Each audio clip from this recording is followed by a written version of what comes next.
Mike, you there? I'm here. Okay, I'm sorry about that. I had my phone. It was for you, charging. Good to have you, Mike. Thank you for taking time out of your very busy schedule to be with us tonight. Yeah, it seems like everything happened at one time, huh? It did. You know, you were with us Thursday night when the war broke out. But Yep. wow. You know, we had the war going on. We had the assassination of these lawmakers in Minnesota. You still ain't caught the guy. We have an earthquake. It hit Lima, Peru tonight that's caused landslides. We know one person's dead, but I think it's going to be more. And, we haven't even caught the guy that did the assassination. We had the big parade in Washington. We had the 2,000 protest across America. Mike, what is going on? Those protests are about to grow big time.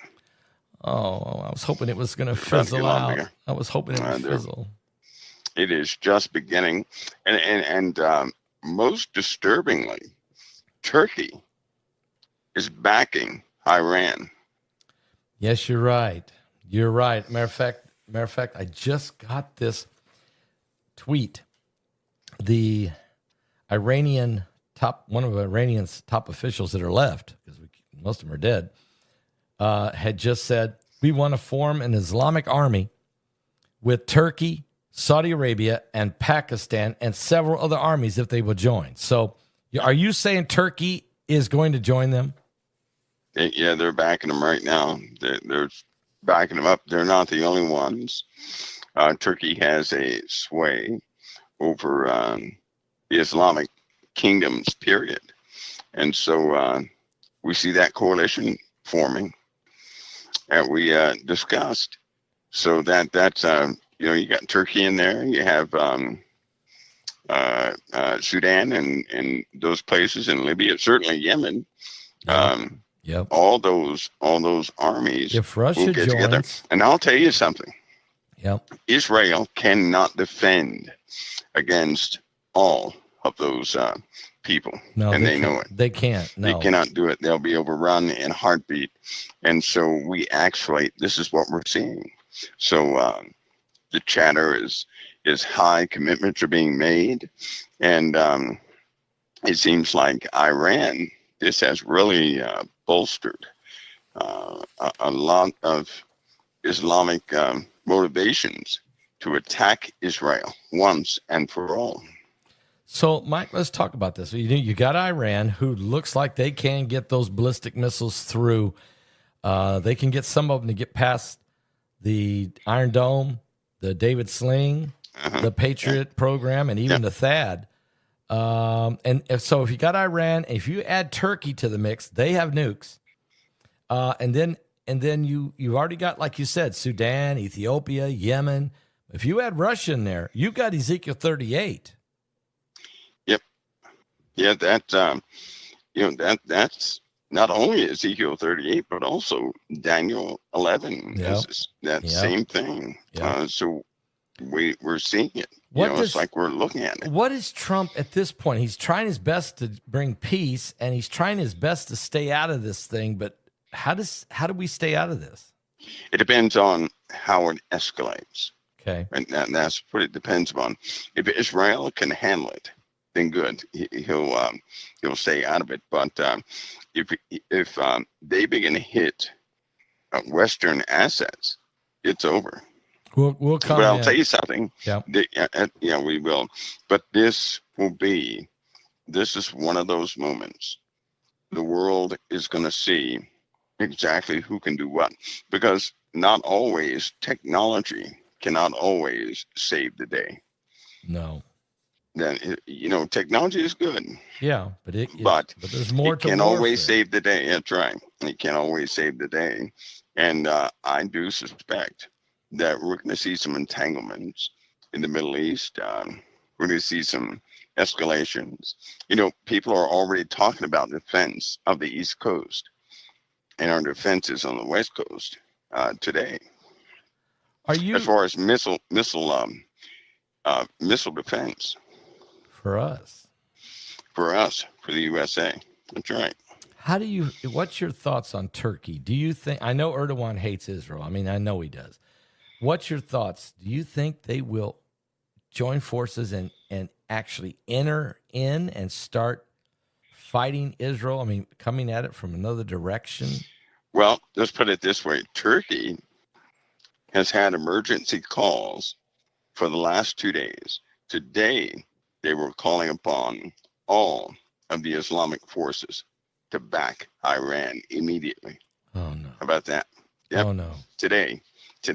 So, yeah, they're really about to make a move. So this thing could be, we could be sitting at that hour where these decisions are made, where people are about to see some real biblical prophecies come to pass. Do you think, Mike, that this could even work its way into World War III? Yeah, I believe, you know what, when they hit Iran, Yeah. to me, that is confirmation of World War III. Because once you hit Iran, because of their pride, because of the dynamics of that place now in the media, you're going to hear people say, well, Iran is changing their tune. People should be hearing this almost right away. And they're going to hear somebody's going to come out and say that. Well, from this point forward, there's nothing anybody can say to bring them to a table and keep them at a table. See, right now, Iran would lie. They would lie and do anything they could do to get close to Israel to take them out. Right now. And you have the people. Israel is actively calling on the people of Iran to raise up against the regime. And you have those in the regime, and you have a lot of supporters of the Iranian regime, which is they are ready to go to war with Israel, right? They're ready to really fight them. And so Turkey is also involved in that. Yeah, this is not good. So, no. And then if Turkey does enter this thing, there's some smaller nations, Islamic nations, that will also join in. Which ones would you identify? Yeah, if you have Turkey, remember Turkey also, that is, you're going to have Syrian-based elements that will join in, right? Yeah. Because here's the declaration. If Israel ever starts a war in the Middle East, it's important that all Islamic forces join hands to go against Israel. Now you're talking about a faith war. And so if this becomes, and it quickly is becoming a faith war, right? Yeah. There's no policy in the Western world that would work to solve anything that they're doing, because you're looking at Pakistan, right? Yep. Joining forces. You're looking at most nuclear, some of these Middle Eastern nuclear forces joining hands, and they will, under Iran's direction, begin to attack certain people, and we are going to be target number one. Yeah, which we know this. I mean, we've heard this. That's why our defense nets are fully activated. Yeah, big Satan and little Satan, and but boy, I tell you, if Turkey joins them, and Pakistan certainly will too, then like you said, Syria and some others will join, and this isn't a good thing, folks. How can the United States fight off all of these along with Israel? How in the world do we? I mean, there would be casualties. Yeah, it's going to be tough. Well, let me give you a scenario, right? Without nuclear weapons, they could actually, they have a selection of about 60 or so different types of weapons they could use to launch chemical munitions in the Northern Hemisphere. And that would tie us up for a long time, right? So they can absolutely put a halt to everything. They can actually launch a chemical weapon at Israel. Maybe it hits 2,500 feet above Israel, taken out by Patriot Systems, THAAD, or some sort of ballistic intercept. Yeah. And it will still affect everybody in Israel. Once you start utilizing chemical weapons, everybody suffers. right? Yeah. So at that point, you have a massive degradation in the war machine. And I can almost guarantee you they're going to be used. I can almost guarantee that they're going to be used. Which one? Biological weapons? Chemical, biological. Yeah, chemical ones. Yeah.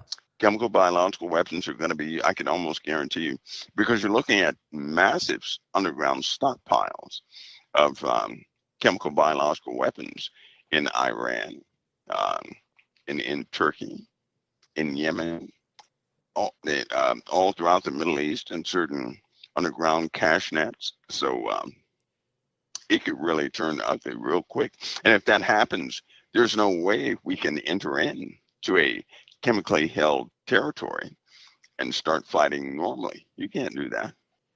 There are certain preparations you have to take, and it's going to depend largely upon the weather. Now, I know President Trump is going to Canada. I think he's already there for the G7. You got Germany's in there, the UK, European Union, Japan, Italy, what have you. But what's going to be what are they going to talk about? I mean, are they They're already talking about the Middle East. They got to. Germany is a target right now. Europe is a target right now. Yeah. And they, depending on how the wind is blowing, right, that will make chemical weapons a go or no go. That's going to be based upon the weather. Either way, this could turn into something nasty real quick. I mean, very quickly. You think Iran would drop drop chemical weapons on the Israeli people? Yeah, if they get the backing, they sure would. In a heartbeat. That according to their faith. See, if this turns into a faith war, here's what they believe. Just as we believe in Christ, a strong belief in Christ and the Ten Commandments and things like that, they believe that with their deity, they must have America on fire and Israel must be on fire to please their deities. Yeah. Right? Yep. They're not going to have when you're dealing with a faith war, that overcomes that empathetic, that empathetic notion that people may have that will stop them from going forward with certain deeds. But if a person believes that their God demands it, right, and that's how they're going to be compliant, they're going to have no problem doing that. Mike, okay, so this is, we're at I think about Revelation 9:11. I think about Apollyon coming out of the pit, and he unleashes 4 more demons out of the river Euphrates, and it really creates what it's called in the Bible the 6th trumpet war. I think it really creates World War III. It starts in the Middle East, but we've already got a war going on with Russia and Ukraine, so Europe is already in war. I mean, does the American people understand the danger that we're in as a country? The USA is also in. Do we understand it? No, because America has a seat, a very dark chair is in America. No, they don't understand. Think about this. What makes America uphold some of the trash that they uphold all the time? If you really give it thought, America's responsible for upholding garbage, right? Right. And influencing garbage. Why? Why is that still ongoing?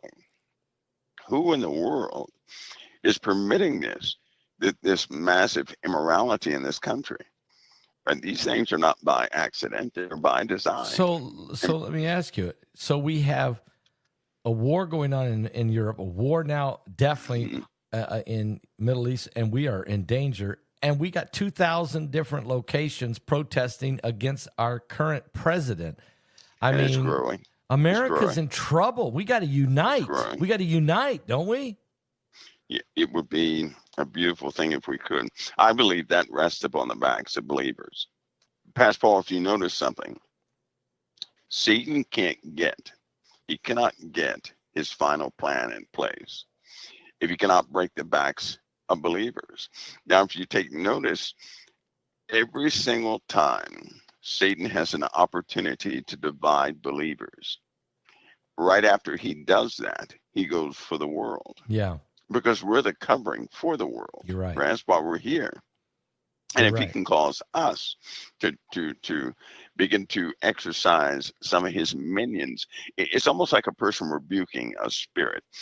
A person can say, I rebuke you in the name of Jesus all day, but if they entertain what that spirit is offering, right? Right. They're not rebuking. It's an instant nullification of anything coming out of the mouth. You're right. And so in the body of Christ, if we're in the practice of division by way of our activities and things of that nature, there's no way we can rebuke division. And so Satan can prosper division in this country. Yeah, you're exactly right. See? So that's what we're facing. And there's just too many who can't they can't see that. They can't see it. Like most things, Satan, he works in these small, tiny steps that seem so insignificant until they take hold. Before you know it, it's kind of like mold. You see a spot here, spot there, no big problem. I'll get it later. You forget about it because it's so insignificant. You come back 2 weeks later, and now you have to move out because mold is taken over. Yeah, right. That's how Satan operates, and he's doing the same thing with us. But if we were to combat division, and what I mean by that is not letting division work in ourselves, in our homes, among our members, we would be in a standing rebuke against division, and all forces of division that are in this country would have to vacate. Do we have because we'd have a standing rebuke. But we'd live that rebuke. I agree with you 1,000%, Mike. But don't we also already have sleeper cells of division already here? We do. And those people don't care about anything about America. They are anti-Americans. Don't we have a lot of those already here? Yeah, and here's how that works, just so people understand this. Sleeper cells are comprised of individuals. Many are born here in the USA. Yeah. They have been indoctrinated. Radicalized. Right? Yeah, you're right. Yeah. They have been, it's not based on nationality either. But because you have many people here who are Americans, Caucasians, Black, whatever you want to call them, but they're loyal to these different factions, and they've been taken care of. It's kind of like a gang. When the parents of a family do not love the child in these gang infested play areas, then you have these gangs that adopt your children, and they'll show compassion to your kids. All of a sudden, the kid is loyal to the gang. Yeah. Same thing happens with these sleeper cells, and so you have them living here. You're talking about kids from the age of 4 being indoctrinated into an organization from the age of 4 who live in this nation. Many of them right now are they're in their 30s and 40s right now. And you're talking about, they had a count of 800 sleeper cells during the time prior to Obama. They had more after that. And in each cell, there had to be at least, each cell, right, had to be at least probably about 6 to 20,000, I'd say 6 to maybe 10,000 members per sleeper cell. Whoa. They've lost count of those. When Donald Rumsfeld, when his issue of the money missing popped up, that's when they lost count of the sleeper cells, and they stopped hunting for them. They had accountability, but they took it into another facility. Nobody can talk about that anymore. But they're right here in this country. These folks can be activated at any given time. Yeah. Any given time. Who are they? They are devout. Who are they answering to?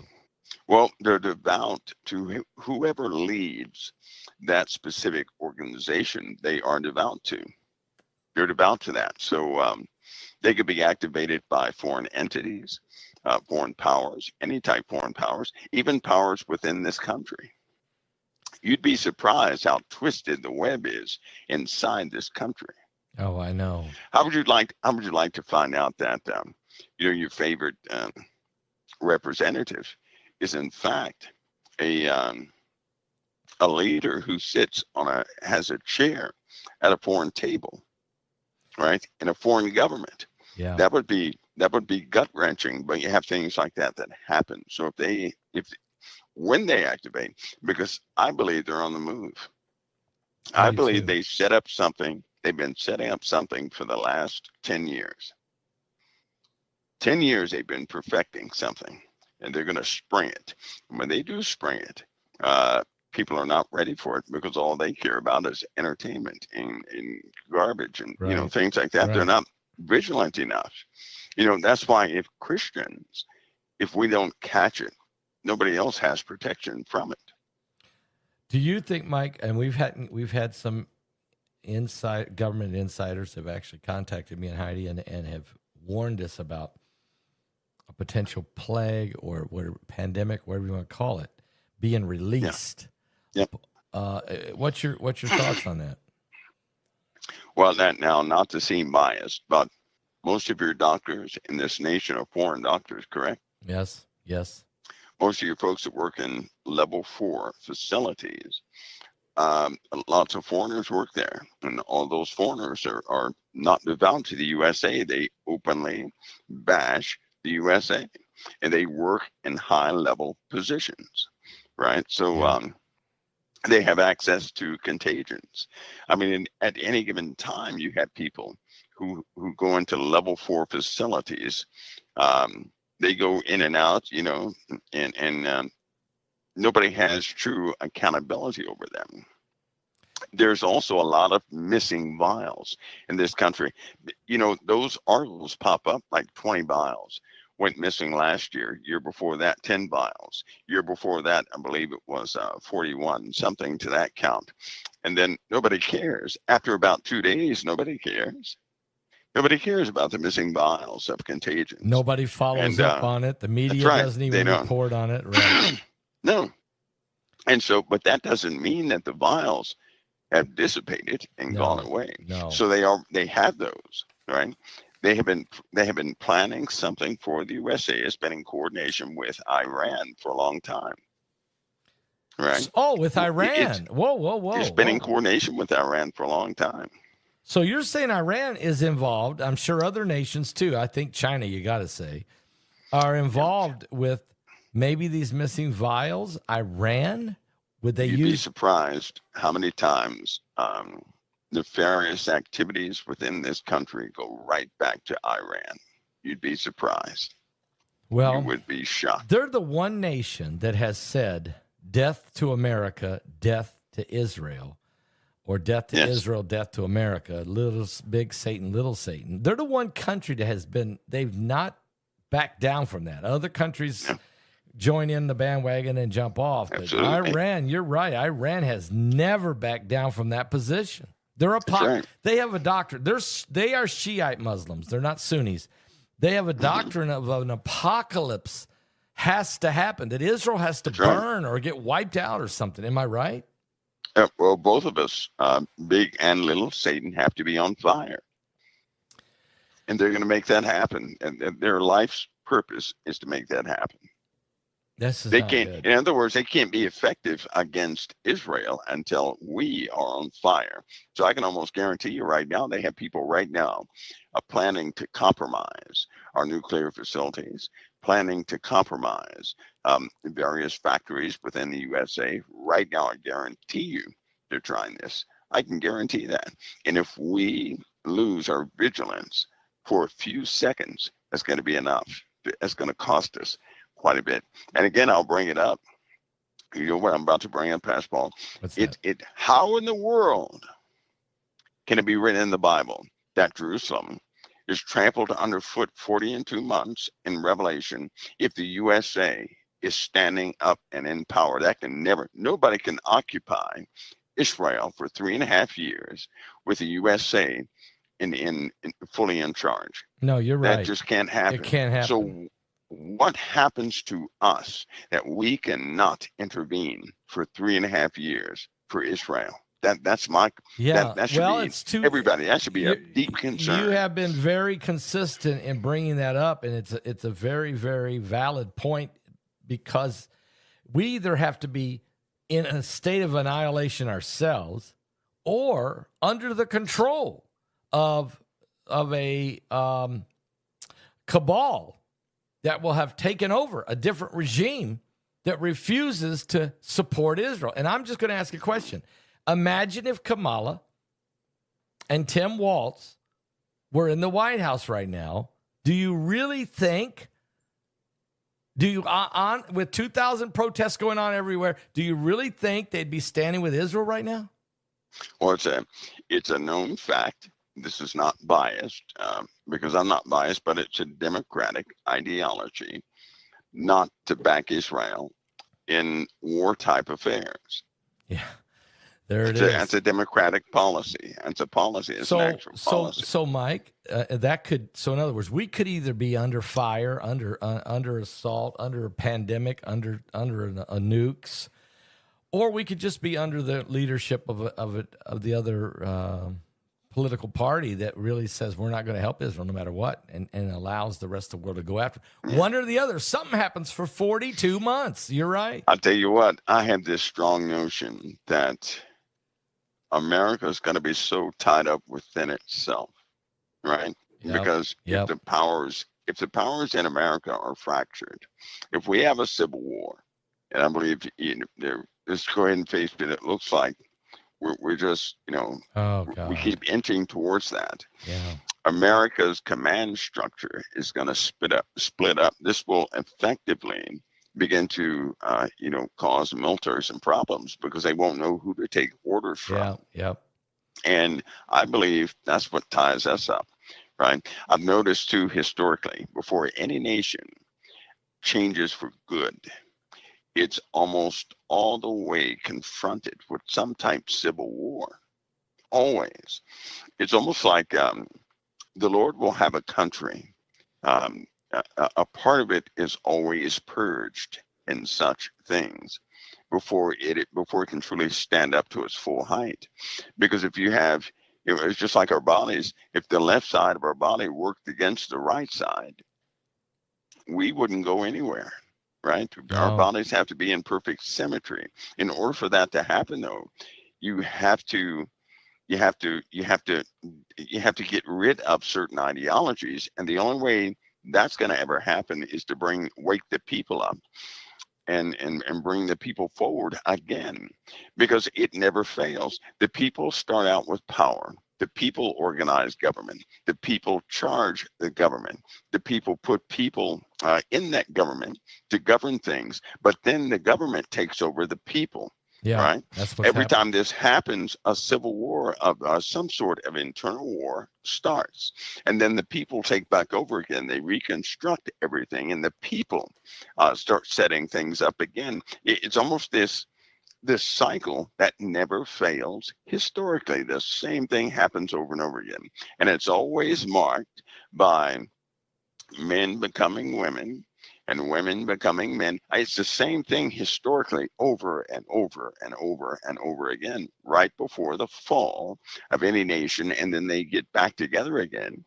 but they actually stand up in the end. I believe we're in the stages where our ideologies clash, where this clash is coming. And I believe we're going to be totally tied up. I can see it happening more and more. It's only a matter of some sneakiness before they begin to undermine the authorities of the President of the United States. I keep hearing echoes of that in hallways, that they're going to cut the power of the President of the United States. Yes. Well, who's going to cut the power? And we're not talking about through normal channels. No. We're talking about something. This is something that, I've only heard this in the last year and a half, that they're going to begin to cut the powers of the President of the United States. Mike, well, I'll be honest with you. When I watched Joe Biden get shoved to the street, and I wasn't a Joe Biden fan at no. But it shows you something. But when I saw his party, shove him off the cliff. Yep. then I knew we had lost. What's happened was we have a government that has no respect for the office of the presidency. That was a dangerous thing to see. I know some people on the right said, well, that's great. He was this, he was that. No, it's not great. It's the office of the presidency. And no matter who's in it, you can't just shove them off the ticket. They shoved him into the race. They propped him up. They hit him. They thought they could just get another 4 years out of this, of the auto pin presidency. And when he was finally exposed, they just shoved this. They threw this guy away like, moldy bread. It was so fast. Yeah. And I said to myself, oh, my God, that means the presidency has lost its power. Yeah. No matter which one's in office. That's right. That's right. That's right. And they can, that normally happens because of people. The people, they don't understand what they have built anymore. Yeah. The government, the people built the government. But now the government is ruling over the people. It was the government's never to rule over the people. The government is a representative and a voice of the people. Right. And it's totally, it's just absolutely, inverted upside down. And all this chaotic mess has come to a head. We're in that time we're in a birthing. Yeah, we are. A real birthing.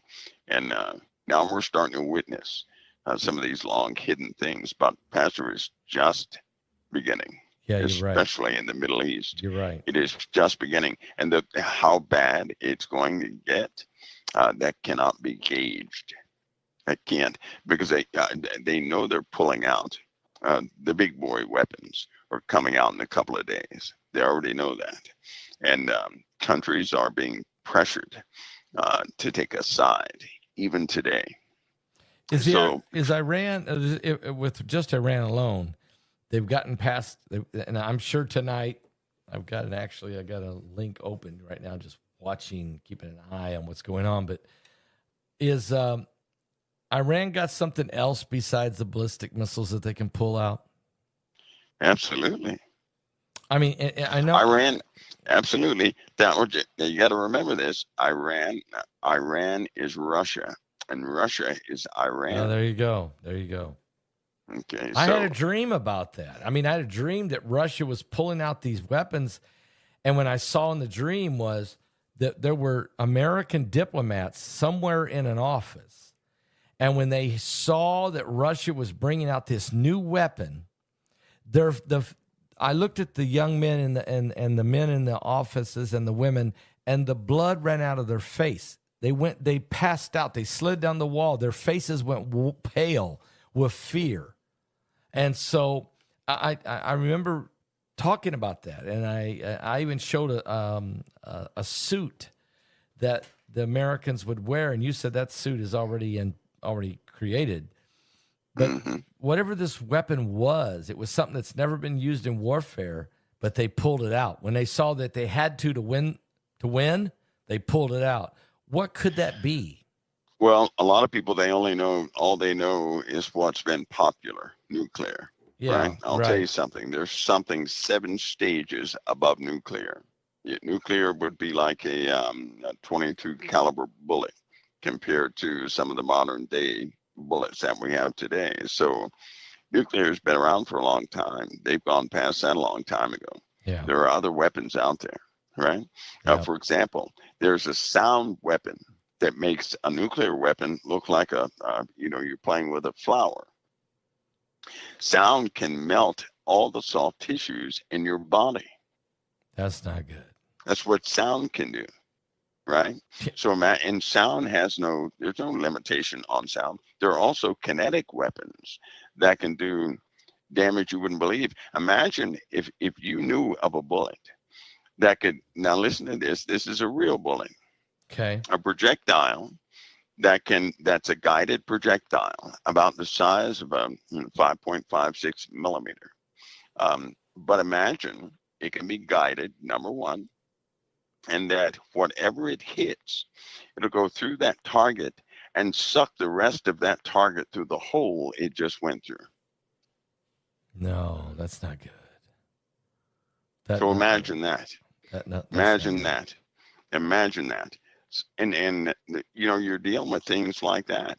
There are projectiles that will not slow down until they hit something. There are those type projectiles. Mankind has really developed things at the edge of the physics they understand. But see, you have laboratories, they understand something. Mm-hmm. And they'll tell everybody to their face that man only understands about 0.5% of physics. And so every time you hear these popular people saying what cannot happen, it just simply means those popular people have no idea. Yeah. In fact, one scientist told me, he said in order for him to say, because they had a conversation about the speed of light. They said the speed of light's impossible for humans because humans can only observe light. He said, but in order to stick with that, right, you would have to be very limited in your scope of understanding. He said, but there are things out there that have already gone far beyond that barrier. And Yep. so have we. That's what he said. He said we have too. Light, the speed of light is not a barrier. It's only a barrier to those who understand common physics, right? Just think of that.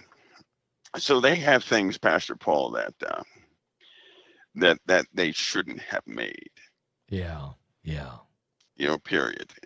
But you can't unmake them. Nope. Once it's out there, it's out there. Well, And we're going to start seeing that. Mankind's always looking for that ability to get the advantage over the other one. We're going to start seeing this stuff because they have made quite a few things. And Iran is, again, I had to remind everybody, they had the best scientists in the world in Iran for a number of years. And Iran is Russia, and Russia is Iran. Uh-huh. Mike, real quick, I know you came real quick. We have this assassination situation in Minnesota. We can't even catch the guy. It's feeling like that somebody was being sacrificed on behalf of this protesting, and the person who did the killing is now being protected. But am I on to anything here, or what's going on here? What kind of matches some of these things, these concerts that are going on? Yeah. Hey, sacrifices are real in America. They really are. They are. Sacrifices are real. And before every big event, there's always that somebody's always giving up their position that way. But yeah, I suspect we'll see more of those. So that's not going to stop. That'll continue. Yeah. That's going to continue. There is an objective to put fear in leaders, and they're not going to stop until they achieve it. We also have those interactions with the Mexican drug lords, people call them, right? Right. But in fact, what we're dealing with is just an armed, as an armed nation, armed set of nations through that title of drug lords that are after us. And they made their declaration, and they've been making good on certain promises. We've gotten I agree with you 1,000%. The drug lords are really a terroristic nation that's now inside our nation. Are we going to see more assassinations of politicians? Yes, we will. Yeah, we will. Yeah, I know it sounded weird. I said something. I'm not going to say it now, but I said something earlier this year, and I give a count to four of them. But yeah, we will see more. We will. It'll become one of those things that it'll cause fear in other people, just like it did the time before with these attempts on people. Yeah, it'll cause fear. But I pray that I believe Trump is strong enough to go through it, no matter what. Yeah. But the people, the pastor, he's a man. He's doing one thing. The people are going to have to rise upon this. And the church, they're going to have to. Main thing, the church. Yeah, well, the church commands the spirits that are influencing people to do what they do. Amen. And if the church could put a halt to it, but they've got to unify. Yeah, you're right. You got to unify. Amen. Mike, I appreciate you coming on a Sunday night, taking a little time out of your very busy schedule. And I know, but we're in a critical moment. We're in a critical time. We are. I know we'll be talking again Thursday night, if not sooner. Who knows what could happen between now and then? And we got a small window, Pastor. They're getting together now. So that we will see. Yeah. We'll stay in touch. Thank you so much, Mike, absolutely, for being with us. God bless you, Pastor Paul. It's always an honor. Always. The honor's mine. Thank you so much, Mike. Appreciate it. All right. God bless. God bless.